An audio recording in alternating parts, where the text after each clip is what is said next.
Welcome into the In the Money podcast for Saturday, July 27th at Saratoga. I'm Tom Leach, along with Jim Goodman, Keeneland's Director of Wagering Development. 9th through the 12th, the races we're looking at includes 3 graded stakes, starting with the Grade 1 Vanderbilt, the 9th race at 6 furlongs. Big favorite in there in Matoli, the winner of the Met Mile. Can you beat him? Well, I hate to have a single in the first leg of the pick 4, but I think there's not much way around that. I think the only horse in here that you can make a case for, I guess you can make a case for Forense Fire if it falls apart and he comes from way out of it. But he couldn't beat Matoli in the Metropolitan Mile. I can't see him beating him here. Imperial Hint is going to get some play. He's the defending champion, and he went to Dubai and ran okay in the Golden Shaheen. Got beat by XY Jet, but there's so many question marks with him. He was off for a period of time. He had a little comeback race at Tampa that he didn't run very well in, and then going to Dubai and shipping back. I just can't see him being ready to face a horse in the prime of his career, and I think Matoli is a single here. Might be a nice cold exacta 1-3, unless you think Forense Fire may be a spoiler there and get up for second. But yeah, can't go much past the one hole here. Yeah, I'm with you. I couldn't find any way to beat the favorite. There's one horse I thought for a price that could be a little intriguing to finish, a second, and it's Due Share. If you forgive the last race, then the previous efforts are kind of in line with some of the other challengers in here, and I think he'll get overlooked, and that might be one of the better exactas if he could come with Matoli Due Share. So just if you're looking for a price for exotics, you might take a look at that one, but I could not find a way to beat Matoli either. 10th race is the Grade 2 Bowling Green, and it's kind of the other end of the spectrum. I have no clear opinion here. I ended up going to Arklow. This is a mile and 3/8 on the turf. I ended up going to Arklow. He's had some tough luck in his 3 starts this year, but his numbers are better than most of what he posted the previous years, so I think he's maybe in better form, and we just haven't seen it with some tough beats. So I give him just a slight lean down on the rail with Giroux. I think it's 9-2. But I think Zulu Alpha is interesting. I like that horse last time. Almost got the money. You got 2 Chad Browns and 3 Chad Browns. I think the 3 and the 11, you Primo, the horse shipping in from out of the country, and Olympico, who caught a tough group the last time. I think those 2 I like better than Focus Group. Channel Makers got a shot, certainly. Highland Sky, I thought, had a shot in here at a big price. But I ended up going to Arklow for the win pick, and then I'll go much deeper when we get to the pick 4. How about you? Yeah, I have written down by Arklow, so ready for a big win, missed by neck last 2, and I picked him both those times because I thought when he dropped the rider, when he dropped Giroux at Keeneland in that allowance race, I loved it that day. The connection said he was ready to run. Brad Cox was adamant that he was going to really run big in that race. He came back in Man of War and just got beat by a neck. Channel Maker, very, very tough loss. Then got beat by a neck in the Belmont Gold Cup. So I think he's overdue, and I think he's my win pick as well. I'm going to use Sadler's Joy just because the old Warrior isn't quite what he used to be, but you got to use him. He ran well in this race last year, just barely got beat by Channel Maker. Channel Maker is the defending champion. You got to use him. Highland Sky is another horse that I looked at. Ran well in the Belmont Gold Cup. He's got a long shot chance if the pace falls apart. Zulu Alpha only got beat by a neck in the United Nations at Monmouth. I think you can even go deeper here. You didn't mention Focus Group, but Chad Brown and Focus Group didn't run that well there. But 3 for 5 at Saratoga, getting back to one of his favorite tracks. And then bigger picture on the outside for Mike Maker. If this pace is fast here, he's got a shot. So I'm going to go like 7 deep here. That breaks my rule of more than half, but I can't afford to go all here with 13 horses unless I go light in the next race. So Arklow's my pick here, but I'm like you, wide open race. This is where you're going to get a price, I think. Takes us to the 11th race, the Grade 2 Jim Dandy. 3-year-olds going 1 1/8 miles and a prep for the Travers. Small field, but very interesting group. How do you see the Jim Dandy? you're not going to get a big price here unless Laughing Fox jumps up and wins it. I don't think that's going to happen, or Mijos possibly. Hard to pick between the outside three horses. I think you can make a case for Global Campaign, Tacitus, and War of Will. War of Will didn't run in Belmont, got bumped up at the start and just was not his day. But if he runs back to the Preakness, he's going to be very tough to handle. Tacitus, everybody says he's the it horse, but he didn't run well in Derby, and he did run well in the Belmont, but was not a match for Sir Winston down the stretch. Only got a 94 buyer. Global Campaign has probably got the most upside with that Peter Pan win and a 101 buyer at Belmont, stretching out now, or stretched out to a mile and 8 for the first time and runs back at a mile and 8. So I think it sets up well for him here, just tracking off the pace. I'm not sure who's going to go to the lead here.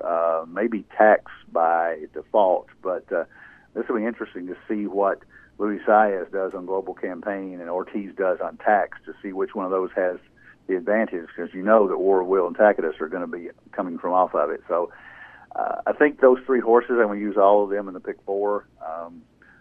They're going to be all about the same price, I think. I can't imagine Tacitus be that big a favorite over War of Will, 7-5 to 5-2 over the morning line. But I think they're all going to be around 2-1 to 5-2. So go those three in the pick four and take a stand with one of those three in the win money at 2-1.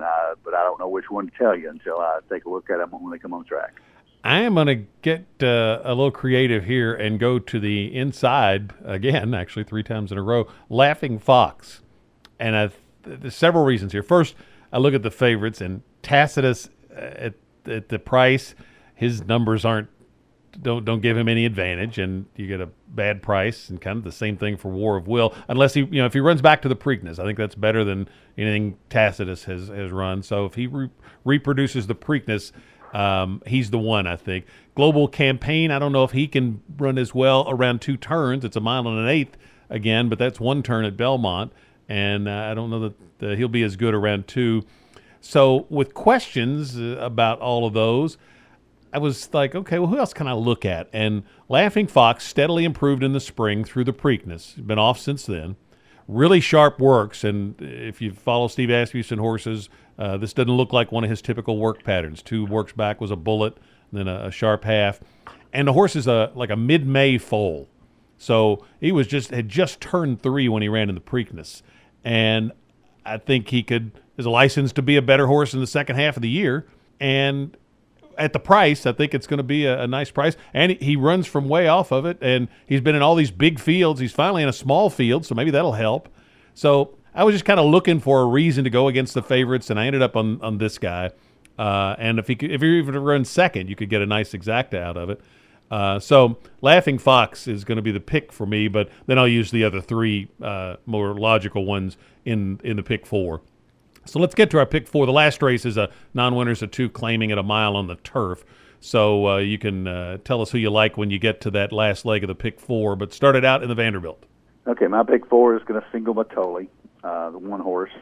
Then 7 deep in the Bowling Green with the 1, 2, 5, 6, 8, 12, 13 with Arklow, the 1 horse, being my win pick. Now, I'm not going to use Laughing Fox. You make a good case for this race kind of falling apart and maybe him coming along pick up the pieces, but I'm just going to stick with the 3 favorites in the Jim Dandy, and that's Global Campaign, Tacitus, and War of Will. So 4, 5, 6 there. And then the last race, it's another one's wide open. So if you like a horse in Jim Dandy, you can single. You can go single all for about the same kind of money we're going to spend if you settle on a horse in the Jim Dandy. In this race, I thought My Macho for Ground Motion, Surge Pricing is going to be the favorite for Chad Brown. The 5 horse Saratoga Colonel, the 6, just because of George Weaver. But my win pick is Hijacker, the 7. You can toss that race last time out off the turf, and the turf numbers look really good. And I think this horse is probably going to be my top choice. Then also going to use Letterman, the 12. So I'm going to go 4, 5, 6, 7, 9, 12. So here's my pick 4. 1 with 1, 2, 5, 6, 8, 12, 13 with 4, 5, 6 with 4, 5, 6, 7, 9, 12. and that is, if I've calculated correctly, $63. Well, I went light on my pick 4 last week. I'm going heavier than usual this week. Just had trouble narrowing it down. So starting with Matoli. Then I am following the Jim Goodman rule because I was like, I'm going to get this, there's like 10 horses, 8 to 10 horses I'd like to have on the ticket. And I'm like, if I'm going to go that deep, I'm just going to throw in the others. So I'm going to go all, hoping that the ticket gets reduced with a scratch or 2 or 3. Then I'm going to use the 4 in the Jim Dandy, the 1, 4, 5, 6. And then in the last leg, for budgetary reasons, this ticket's going to be $78 for 50 cents.